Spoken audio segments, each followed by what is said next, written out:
ya han revisado durante las clases anteriores. Bueno, entonces empezaremos con la anatomía. Mm, La anatomía del ojo, entonces tenemos que esta imagen hace como la comparación entre el equivalente de cualquier cámara que nosotros vemos conectada a un computador. La cámara lo que hace es que convierte una imagen en un impulso eléctrico y lleva la información digital por el cable que los une a la unidad interna donde se procesa esta información recolectada. El ojo entonces sería la cámara y el cable nervio óptico y el procesador es el cerebro. Entonces el ojo posee unos lentes que son convergentes, positivos por convención, que significan que los rayos de luz al pasar por ellos van a salir redireccionados a encontrarse en un punto focal, el cual idealmente va a estar en la máquina, donde tenemos los fotorreceptores que van a captar esa señal y la van a convertir en impulsos químicos. Entonces, esta es la imagen de la anatomía de forma muy general del ojo humano. Tiene un diámetro aproximadamente entre 23 a 25 milímetros y un promedio de 24,5 milímetros. Tiene 3 compartimientos grandes. ¿Alguien sabe cuáles son esos compartimientos?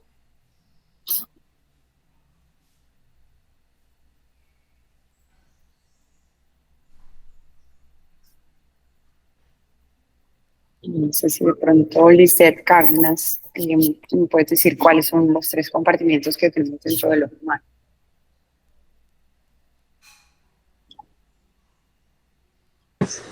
Em, Son los que están ahí, la esclerótica, la coroides y la retina. Esas son las capas concéntricas que tenemos dentro del ojo, pero hay 3 compartimientos, de pronto tu compañero sabe cuáles son. La cámara anterior, posterior y Sí, vítreo. exacto, la cavidad, la cámara anterior, la cámara posterior y la cavidad vítrea. Entonces tenemos que la cámara anterior es el espacio que va de la córnea y el iris, que se va entre la córnea y el iris, y está llena de humor acuoso. La cámara posterior es la porción del ojo que se encuentra posterior al iris y anterior al cristalino, también está llena de humor acuoso, y tenemos una cámara grande, la cámara vítrea, que es esta que está aquí, y esta está compuesta o contiene humor vítreo. Además, tiene las 3 capas concéntricas que mencionó la compañera, y de adentro hacia afuera serían entonces una capa nerviosa, que es la retina, donde están los fotorreceptores, que es esta que está acá. Luego le sigue la uvea, que está conformada por una capa vascular, que es la uvea, que está conformada por el iris, el cuerpo ciliar y la coroides, y una última capa, que es la capa protectora, que es la capa esclerocorneal, que está acá. Listo. Entonces, adicionalmente, entonces, ya para entrar en el tema en cuanto al cristalino, cristalino es uno de los 2 lentes convergentes que tenemos dentro de nuestros ojos. ¿Quién me puede decir cómo se llama el otro lente convergente? Es la córnea. Muy bien. Entonces, además de eso, el cristalino es un lente biconvexo, está suspendido por la sombra detrás del iris y constituye el límite posterior de la cámara posterior y el anterior de la cámara vítrea. Es biconvexo, es casi transparente y tiene un color gris claro. Es avascular y su nutrición depende del humor acuoso y tiene un poder de convergencia entre 18 a 20 dioptrías.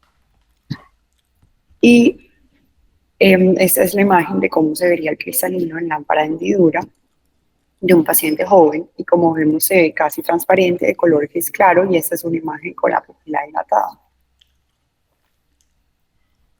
Y está envuelto, además, este cristalino, esta estructura es importante por una cápsula que tiene de 10 a 15 micras de espesor en su cámara anterior y tiene 5 micras en su cara posterior, y corresponde a la membrana basal del epitelio del cristalino, y es producida permanentemente por estas células y algunas fibras, y por ello su espesor aumenta a lo largo de toda la vida. Está conformada por colágeno tipo 4. Y por debajo de la cara anterior, la cápsula presenta las células epiteliales nucleadas con actividad mitótica. Entonces, estas células lo que hacen es que van migrando hacia el ecuador y van perdiendo sus organelos y se van alargando, y finalmente se convierten en fibras que se compactan en su porción central. Las que están compactas su porción central forman el núcleo y las que están más periféricas forman la corteza. Y ellas se van depositando a medida que vamos creciendo, como las capas de una cebolla. Entonces el cristalino crece durante toda la vida y al momento de nacer pesa unos 90 miligramos y ya cuando estamos en la etapa adulta va a tener unos 244 miligramos. Entonces, núcleo y corteza. Y aquí están las células epiteliales y esta es la cápsula.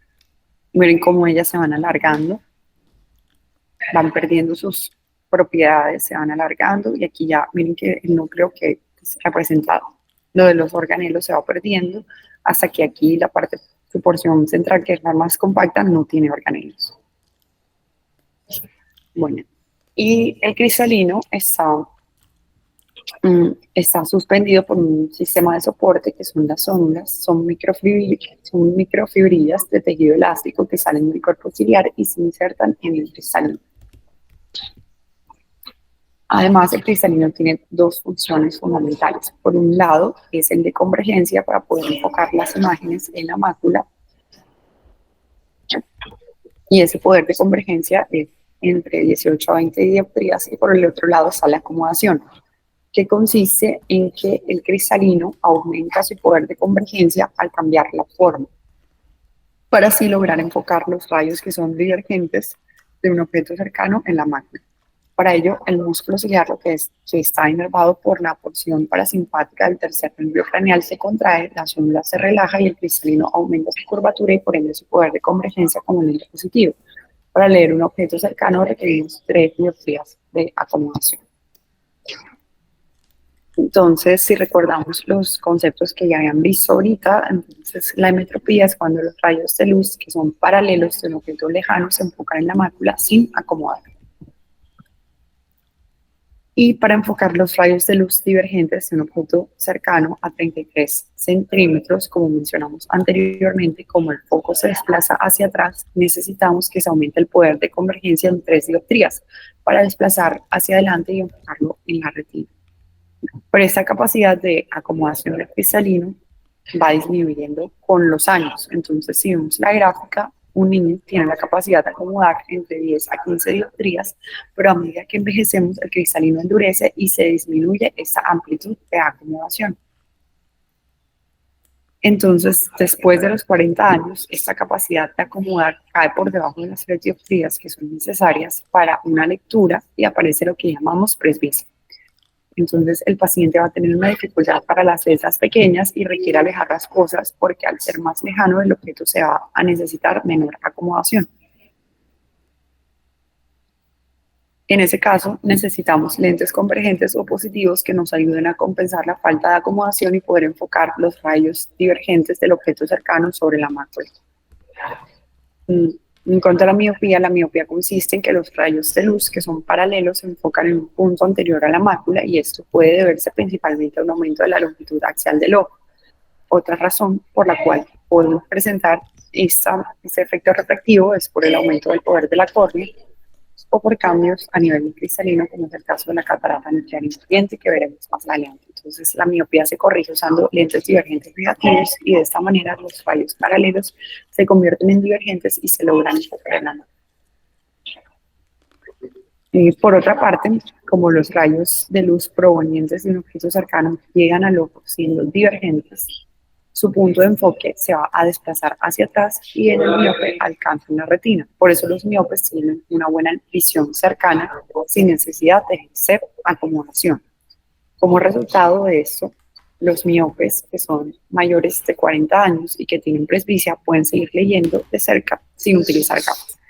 No es que no sufran de presbicia, porque de hecho sí la tienen, ya que no pueden acomodar, sino que ópticamente no la van a necesitar. No necesitan acomodar para ver un objeto claro, que esté ubicado a distancia de lectura. Bueno, y entonces como tal la catarata es la opacificación del cristalino, y eso está relacionado con un cambio bioquímico a nivel de las proteínas. Dentro de las causas, pues hay muchas causas que nos pueden ocasionar catarata, pero la más frecuente es la edad. Entonces, la catarata senil es muy importante porque es muy frecuente y porque es la mayor causa de ceguera a nivel global. hay aproximadamente 35 millones de ciegos por catarata mundialmente. La edad típica de presentación se da en los mayores de 60 a 65 años, pero también pueden existir otras causas como posterior a trauma, diabetes, corticoides, rayos UV, infrarrojos, catarata congénita. Dentro de los síntomas que les puede referir el paciente, entonces se encuentran, por ejemplo, una disminución de la agudeza visual, una alteración de los colores, una mala visión nocturna, una disminución de la sensibilidad al contraste, que es la capacidad de diferenciar la saturación de color entre un objeto y los elementos que lo rodean, y el deslumbramiento. En el oftalmoscopio directo, que se encuentra en su equipo de órganos, podemos evidenciar una disminución del reflejo rojo por la opacidad que se forma, como se evidencia en la imagen. Entonces, eso es lo que van a observar ustedes. O de pronto aquí, que ya se vería un poquito más avanzado. Y en cuanto a los signos, entonces sí, es muy avanzada la catarata, sobre todo las que son las corticales, se van a poner blancas, por lo que la pupila la vamos a ver de un color blanco, a lo que nosotros denominamos leucocolia. Algo muy importante que les tiene que quedar de mensaje de la charla es que en niños, sí, cuando ven esta pupila blanca o leucocolia, puede ser por una catarata congénita, pero siempre hay que descartar algo que se llama retinoblasoma, que es la causa de leucocolia, es una causa de leucocolia en niños y es el tumor intraocular maligno más frecuente en la infancia. Esto se va a observar en menores de 4 años y los familiares lo que le van a referir a ustedes es un reflejo rojo en fotos en un ojo y en el otro se va a ver como un reflejo blanquecino. Entonces, cuando les comenten eso, entonces hay que prender las alarmas y pensar, bueno, sí puede ser una catarata congénita, pero al ser un niño, pues también puede tratarse de un retinoblasoma. Y hay diferentes tipos de catarata senil. La podemos clasificar según la porción del cristalino que afecte, entonces, en 4 grandes tipos. La primera, subcapsular posterior, la segunda nuclear, tercera cortical y una cuarta mixta y total. Y esto se relaciona mucho con la porción que se ha afectada. Entonces, la subcapsular posterior está localizada en la capa cortical posterior cristalina, que se encuentra en contacto con la cápsula posterior, y usualmente son centrales, por lo que afectan el eje visual y por ende quitan mucha visión. Se caracterizan porque se aprecia un brillo iridescente al examen de la lámpara de hendidura y causa una dispersión muy intensa de la luz, y es mucho más sintomática cuando hay miopsia. Aquí es como se vería, entonces esta imagen es en retroiluminación, esta es la catarata subcapsular posterior y aquí es como se vería con una iluminación difusa. Aquí está. Entonces se ve como un vidrio corrugado, borroso en la parte posterior. Esta también es otra imagen de cómo se ve la subcapsular posterior.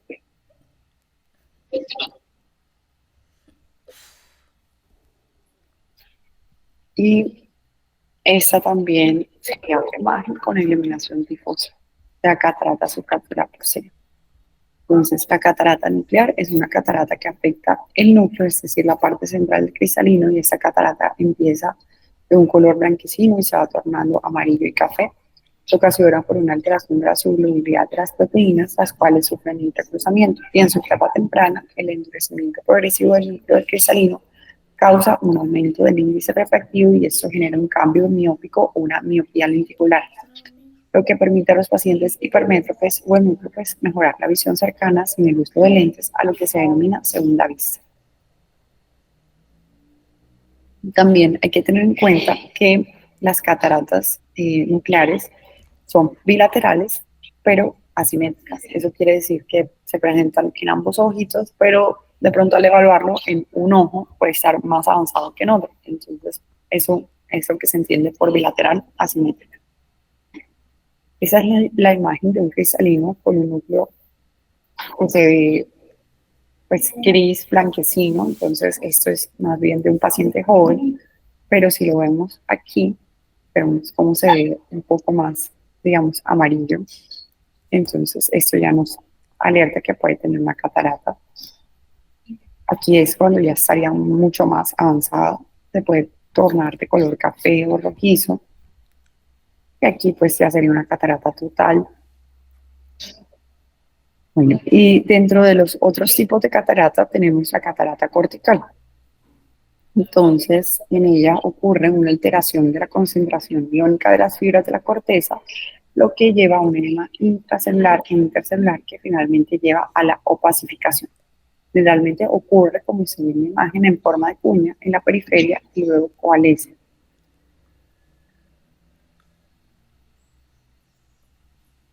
Entonces, aquí vemos cómo se ve la opacificación.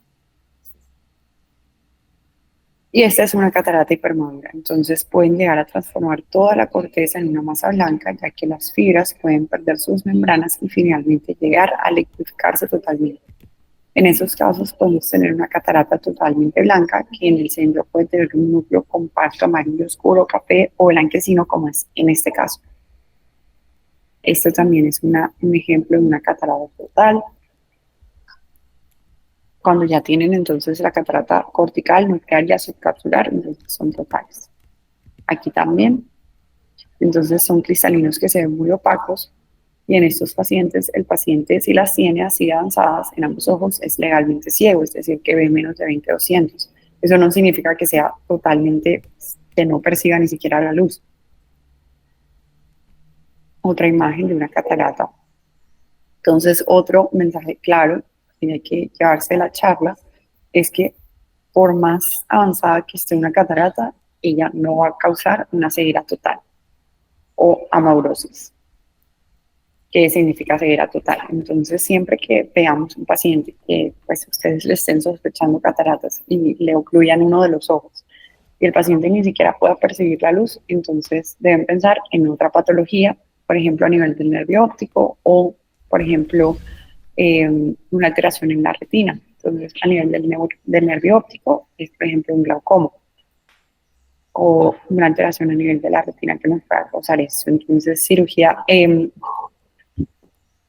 tratamiento hoy en día que hay para esta patología, para la catarata, es la cirugía de catarata, que consiste en extraer este cristalino que está opaco y se reemplaza por un lente intraocular que es artificial. Hay dos formas grandes de hacerlas.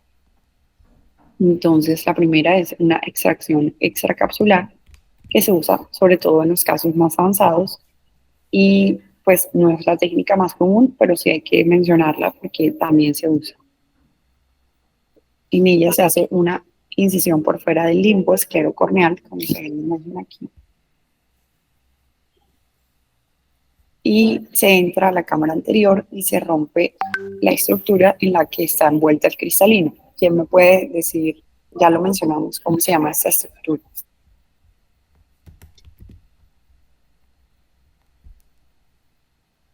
La cápsula del cristalino.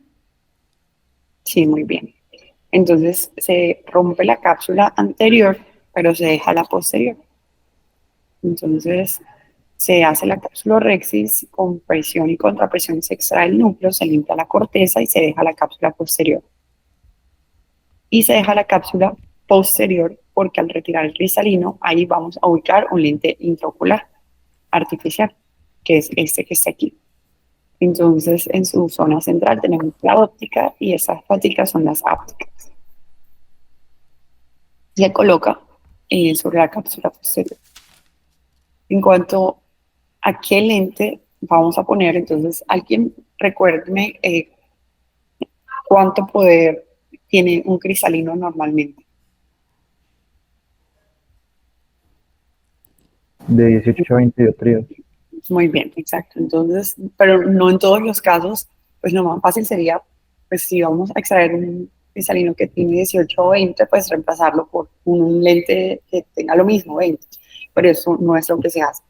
Entonces, nosotros lo que hacemos es que hacemos un cálculo por medio de la biometría ocular que toma tres medidas grandes, que son el poder de la córnea, la longitud axial del ojo y la posición efectiva del lente, que es donde va a quedar el lente intraocular, y ahí se selecciona el lente que vamos a dejar en el paciente para de una vez dejarlo lo más emétrope posible. Entonces, en pacientes que estén previamente emétropes se le pone un lente de 20. En previamente miopes se le pone un lente de menos de 20. quien previamente hipermetró pues un lente de más severo. Y esto con el objetivo de ¿qué? De reemplazar el cristalino opaco y corregir este efecto refractivo. Y en la extracción extracapsular, entonces se coloca ese lente intraocular sostenido en la cápsula posterior y luego se sutura esa incisión para poder cerrar. Es una incisión grande. Y como es una incisión grande, entonces tiene desventajas esta técnica, que tiene múltiples suturas y esas pueden llevar a un mayor astigmatismo y entonces también la recuperación pues va a ser más lenta.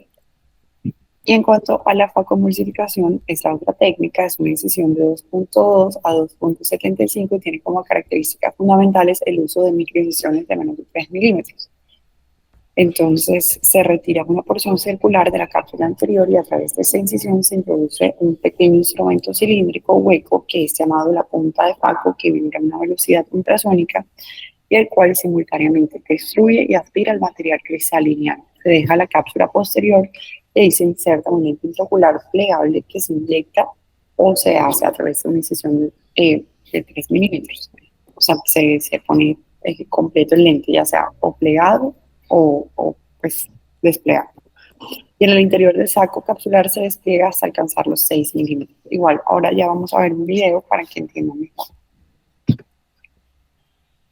Bueno, entonces a través de una incisión de menos de 3 milímetros vamos a desgarrar de forma circular la cápsula anterior para poder exponer ese cristalino. Miren cómo lo ven aquí. Se desgarra esa envoltura en la que viene el lente, el cristalino.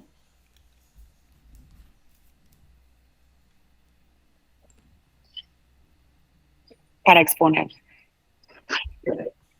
Y posteriormente utilizando la punta de faco, entonces lo que vamos a hacer es que vamos a partir la catarata en pedazos y con el chopper, que es este otro instrumento de aquí, vamos a fragmentar la catarata y vamos a facilitar su aspiración.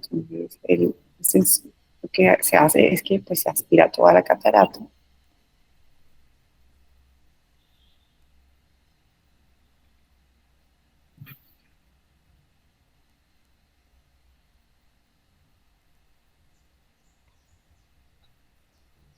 Miren ahí cómo se va aspirando.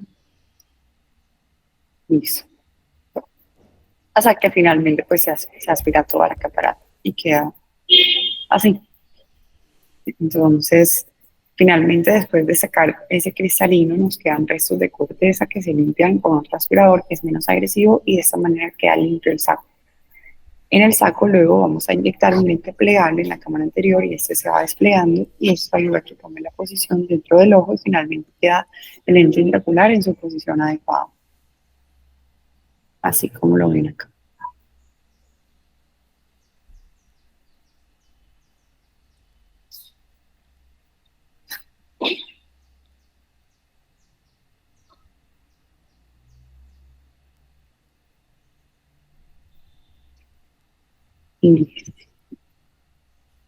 Y dentro de las ventajas de esta técnica de facomulsificación es que hay una rápida recuperación visual, hay una menor inducción de astigmatismo y por el tamaño de la incisión tan pequeña hay una rápida recuperación y menor tiempo de incapacidad.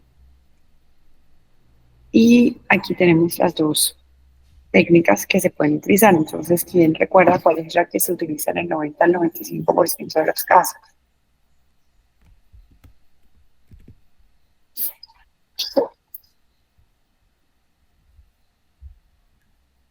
La facoemulsificación. Muy bien, exacto. Esa es la que se usa de forma más frecuente y la otra es la extracción extracapsular o FEC. Esa la vamos a utilizar en los casos pues, ya más avanzados. Aquí es un diagrama de cómo queda ubicado el lente y lo que queda dentro de la cápsula posterior, en el saco, como decimos nosotros. Aquí está la retroiluminación y este bordecito de acá pues es la cápsula rexis y este es el lente intraocular y aquí está lo que dijimos, esta es la óptica y esta la óptica que se ve acá, la áptica. Dentro de las complicaciones que se pueden presentar, en 2 al 25% de los casos puede ocurrir algo que se llama una opacificación de la cápsula posterior por la proliferación de las epiteliales remanentes. En la imagen que ven aquí se aprecian pliegues y vesículas que hacen que el paciente vea más borroso. Miren los pliegues aquí. Entonces, muchas veces estaba también con los punticos opacos, entonces lo que se opacifica es la cápsula, donde está ubicado el lente, más como el lente intraocular. Entonces, como para que ustedes sepan, cuando sus familiares de pronto le dan una cirugía de catarata y le dan una limpieza de lente, pues esto es a lo que se refiere. Entonces se hace una apertura de la cápsula posterior del lente en sus 4 milímetros centrales para que vuelva a entrar la luz. Y 3 a 6 meses después de la cirugía inicial, con un láser que se denomina capsulotomía posterior. Se hace una apertura de 3 milímetros centrales en la cápsula posterior en forma de rombo. Otra de las complicaciones que se puede presentar es una endoftalmitis. Esa es una complicación que se puede presentar posterior a una cirugía de catarata por infección. No es tan frecuente, puede ocurrir en 1 en 10.000 casos, pero hay que tener paciencia. En esa imagen se observa muy poco, que quiere decir que es pus en la cámara anterior, y se ve un poquito la córnea un poco opaca. También se puede presentar con una conjuntivitis epidémica, y también es otra imagen de cómo se ve. Y otra de las complicaciones que se pueden presentar durante la cirugía o posterior a ella es un edema corneal irreversible. Y en ella se observan pliegues endésenos, que miren que es aquí, estas raíces que se ven acá. O también se puede presentar con una opaca, y miren que se ven aquí estas burbujitas que son bulas. Aquí la córnea opaca, y eso es descompensación del glaucoma. Eso se debe a que la capa de células, estas aquí, células endoteliales, son fundamentales para poder mantener la hidratación de la córnea.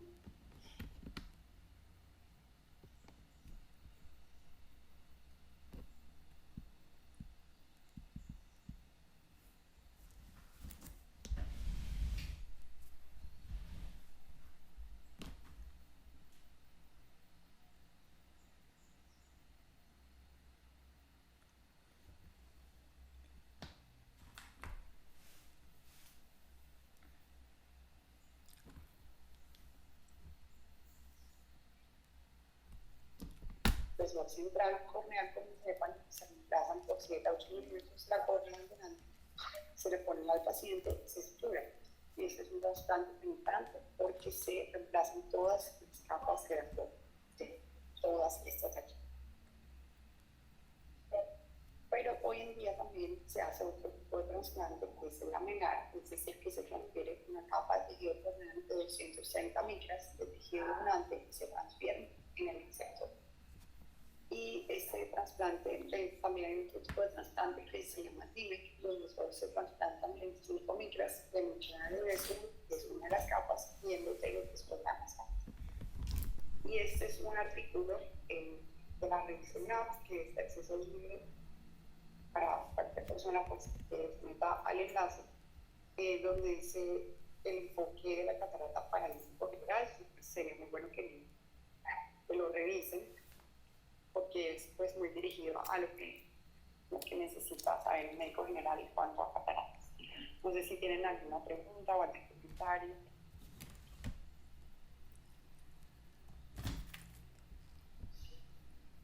Doctora. Yo tenía una preguntita. Cuéntame. El lente intraocular pues ya no tiene capacidad de acomodación, ¿no? Como tal, el lente, sí, hay unos lentes ahora mismo en el mercado que sí están con un principio, que es el principio de Álvarez, que sí sí responden a esa acomodación, pero por otros mecanismos, pero como tal, pues no. No es el mismo mecanismo de cambiar de forma, como es de pronto lo que estás pensando. Listo. Bueno, entonces eso sería todo lo que tenemos para compartir el día de hoy. Doctora Stephanie, muchísimas gracias, muy amable. Doctores, bueno, a continuación entonces hacemos el break hasta las 11. Por favor, nos volvemos a conectar a este mismo enlace a las 11 de la mañana para el repaso de glaucoma y catarata, ¿listo? Listo, gracias. Listo, Bueno, muchísimas sí, gracias. señores, con gusto.